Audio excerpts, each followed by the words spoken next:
Hi అండి, welcome back to my channel Sreeja Siri vlogs. ఈరోజు అయితే మన ఛానల్లో చికెన్ దమ్ బిర్యానీ ఎలా చేయాలో చూపిస్తున్నానండి. ఇదైతే మా అన్నయ్య చేస్తున్నాడు. మా అన్నయ్య బిర్యానీ చాలా బాగా చేస్తాడండి, అందుకని మీకోసం చూపిస్తున్నాను. ముందుగా మనం 1 కేజీ చికెన్ తీసుకోవాలి. అందులో తగినంత సాల్ట్ వేసుకోవాలి. దాని తర్వాత ఒక 2 టేబుల్ స్పూన్ల అల్లం వెల్లుల్లి పేస్ట్ వేసుకోవాలండి. అప్పటికప్పుడు దంచి వేసుకున్న టేస్ట్ అనేది చాలా బాగా ఉంటుంది. ఇది మనము వేసే ప్రతి ఒక్క మసాలా కలుపుతూ ఉండాలండి. వేసిన కొద్దీ మనం ఎక్కువగా కలిపితే ఆ ముక్కకు అనేది పట్టి టేస్ట్ అనేది చాలా బాగుంటుంది. అందుకనే మా అన్నయ్య ఎక్కువగా కలుపుతున్నాడు. ఇప్పుడు ఒక 3 to 4 స్పూన్స్ కారం వేసుకోవాలండి. ఎందుకంటే క్వాంటిటీ కొంచెం ఎక్కువ కదా, అందుకని చెప్పేసి కారం ఎక్కువగా వేసుకోవాలి. మళ్ళీ మనము పెరుగు కూడా వేసుకుంటాం కాబట్టి కొంచెం కారం ఎక్కువనే ఉండాలి. అండ్ ఒక 1 టేబుల్ స్పూన్ గరం మసాలా కూడా వేసుకోవాలి. చూసారా, మనము ఒక్కొక్కటి వేస్తూ కలుపుతూ ఉంటే ఆ ముక్కకు అనేది ఎంత బాగా పడుతుందో. అందుకనే వేసే ప్రతి ఒక్క ఐటెం వేసే ముందు ఎక్కువగా కలుపుతూ ఉండాలి. అండ్ ఒక 2 టేబుల్ స్పూన్ల ధనియా పౌడర్ వేసుకోవాలి. ఇలా వేసుకొని బాగా మిక్స్ చేసుకోవాలండి. ఒక హాఫ్ టేబుల్ స్పూన్ వరకు పసుపు కూడా వేసుకోవాలి. అండ్ చికెన్ దమ్ బిర్యానీ అనేది చాలా అంటే చాలా బాగుంటుందండి.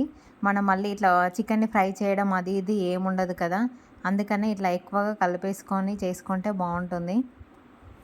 ఇప్పుడు దీనికి మనకు కేజీ కాబట్టి దీనికి తగినంతగా పెరుగు కూడా వేసుకోవాలి.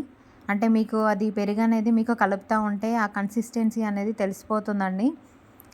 ఎంత అంటే మనకి గ్రేవీ ఎంత కావాలి అనేది. అంటే ఒక 2 కప్స్ వరకు అలా పెరుగు వేసుకోండి, సరిపోతుంది. మీకు ఇంకొంచెం ఎక్కువ కావాలి అంటే ఇంకొంచెం ఎక్కువ వేసుకున్నా పర్లేదు. కానీ పెరుగు మనం ఎక్కువగా వేసుకుంటే మనకి ఉప్పు కారం అనేది కూడా కొంచెం కరెక్ట్గా ఉండాలండి. లేదంటే మనకి అది మనకి బిర్యానీ అనేది చప్పగా ఉంటుంది, అంటే కారం ఉప్పు అనేది తక్కువగా ఉంటుంది. అందుకని చెప్పేసి కొంచెం ఎక్కువ వేసుకుంటే బాగుంటుంది. ఇప్పుడు దీనికోసమనే మేము ముందుగానే పుదీనాని ఆయిల్లో ఫ్రై చేసుకున్నాము. పుదీనా ఆనియన్స్ని ముందే ఆయిల్లో ఫ్రై చేసుకొని ఇందులో కలిపేసుకోవాలి. కొంచెం లైట్గా పుదీనా అండ్ లైట్గా ఆనియన్స్ కూడా, ఫ్రైడ్ ఆనియన్స్ కూడా ఇందులో కలిపేసుకుంటే మనకి టేస్ట్ అనేది చాలా బాగుంటుందండి. చూసారా ఎంత బాగా, అసలు ముక్కకి ఎంత బాగా పట్టిందో. ఇప్పుడు కొద్దిగా ఫ్రైడ్ ఆనియన్స్ కూడా ఇందులో వేసుకొని కలిపేసుకోవాలి. మిగిలిన ఫ్రైడ్ ఆనియన్స్ మనము దమ్ చేసినప్పుడు పైన వేసుకుంటే ఆ టేస్ట్ అనేది సూపర్గా ఉంటుందండి. ఇలా మిక్స్ చేసుకొని పక్కన పెట్టేసుకోవాలి. దీనికోసమని ఒక 1 కేజీకి కొంచెం ఎక్కువగా రైస్ తీసుకున్నాము, బాస్మతి రైస్. ఇందులోనే ఇప్పుడు మనం రైస్ పెట్టుకోవడానికి ఇందులోనే మనకి మసాలాకి కావాల్సిన ఐటమ్స్ అన్నీ అందులోనే వేసుకోవాలండి. ఇందులో వేసుకొని మనం రైస్ని ఒక 70% వరకు ఉడికిస్తే సరిపోతుంది. ఇందులో మనము వేయించి పెట్టుకున్న ఫ్రైడ్ ఆనియన్స్, పుదీనా, గరం మసాలా ఐటమ్స్ ఇవన్నీ వేసుకొని మనం రైస్ ఒక 70% కుక్ చేసుకుంటే సరిపోతుంది. ఎందుకంటే మనం మళ్ళీ దమ్ ఇస్తాం కదా, అందుకని చెప్పేసి ఇంత సరిపోతుంది. చూసారు కదా. ఇప్పుడు ఇలా మనం ఆల్రెడీ మ్యారినేట్ చేసుకొని పెట్టుకున్న చికెన్ పైన ఇప్పుడు రైస్ని దానిపైన వేసుకోవాలండి. ఈవెన్గా స్ప్రెడ్ చేసుకోవాలి రైస్ అనేది. చూసారు కదా, వావ్, చూడడానికి ఎంత బాగుందో. టేస్ట్ మాత్రం అదిరిపోతుందండి. మీ అందరూ కూడా ఒకసారి ట్రై చేయండి, చాలా అంటే చాలా బాగుంటుంది. మేము రెగ్యులర్గా మనం చికెన్ ఫ్రై చేసిన తర్వాత ఇలా రైస్ చేసుకునే దమ్ ఎప్పుడు రెగ్యులర్గా చేసుకోము, చాలా ఇర్రెగ్యులర్గా చేసుకుంటాము. అందుకని చెప్పేసి మీ అందరి కోసం చూపిస్తున్నాను. టేస్ట్ అనేది చాలా బాగుంటుందండి. మీరందరూ కూడా ఒకసారి ట్రై చేయండి. అండ్ ఇదైతే మా అన్నయ్య బిర్యానీ సూపర్గా చేస్తాడండి. మా ఇంట్లో అయితే మా అమ్మకి, మా డాడీకి మా అన్నయ్య చేసే బిర్యానీ అంటే చాలా ఇష్టం. అందుకని చెప్పేసి మేము ఇంటికి వెళ్తే మా అన్నయ్యనే చేస్తాడు ఎక్కువగా. చూసారు కదా, ఇలా అండి రైస్ అంతా మనం ఈవెన్గా స్ప్రెడ్ చేసుకోవాలి.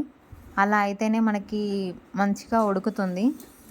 మధ్యలో మనము కొన్ని ఉంచుకున్న ఫ్రైడ్ ఆనియన్స్ అండ్ పుదీనా కూడా మధ్యలో ఇలా వేస్తూ ఉండాలి. అండ్ మనం దమ్ ఇవ్వడానికి మన స్టవ్ పైన కింద ఒక మన చపాతీ పెనం ఉంటుంది కదా, అది పెట్టేసుకొని ఇది బౌల్ పెట్టేస్తే మనకి మాడిపోకుండా ఉంటుందండి కింద. ఇలా మనం ఉన్న రైస్ని మొత్తం చికెన్ పైన వేసేసుకోవాలి. అండ్ ఎంతమందికి చికెన్ బిర్యానీ అంటే ఇష్టం అండి. మా ఇంట్లో అయితే చికెన్ బిర్యానీ చేసిన రోజు అసలు ఎంత తృప్తిగా తినేస్తాము. చాలా అంటే చాలా ఇష్టం మా ఇంట్లో అందరికీ. అండ్ అందరం ఉన్నాము అంటే కంపల్సరీగా మేము చికెన్ బిర్యానీ చేసుకుంటాము. చికెన్ బిర్యానీ ఆర్ లేదంటే mutton curry. Maximum chicken biryani ఒక్కసారైనా చేసుకుంటామండి అందరం కలిసినప్పుడు.